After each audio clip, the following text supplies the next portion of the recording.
Tamil Nadu micro Green's scheme 7 முதல் 21 நாட்கள் வயதுடைய இளம் நாற்றுகள் தளிர்கீரைகள் என்று அழைக்கப்படுகின்றன. இந்த தளிர்கீரைகளில் முதிர்ந்த செடியினை விட 40 மடங்கு வரை அதிக ஊட்டச்சத்துக்கள் உள்ளதாக அறியப்படுகிறது.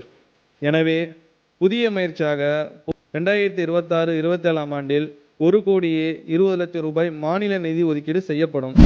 தமிழ்நாடு அரசுக்கு சாராஸ் மைக்ரோ கிரீன்ஸின் மனமார்ந்த நன்றி மற்றும் பாராட்டுகள்.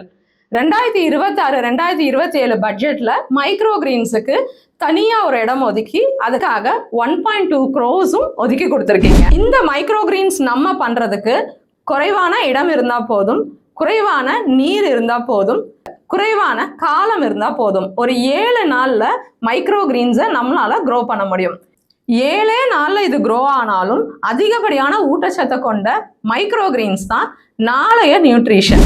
ஆரோக்கியமான தமிழகம், வளமான விவசாயம், இது ரெண்டுத்தையும் பூர்த்தி பண்றதுக்கு இந்த திட்டம் ரொம்பவே உதவிகரமா இருக்கும். மைக்ரோ கிரீன்ஸ் நாளைய ஊட்டச்சத்து இன்று. சாராஸ் மைக்ரோ கிரீன்ஸின் நன்றிகள்.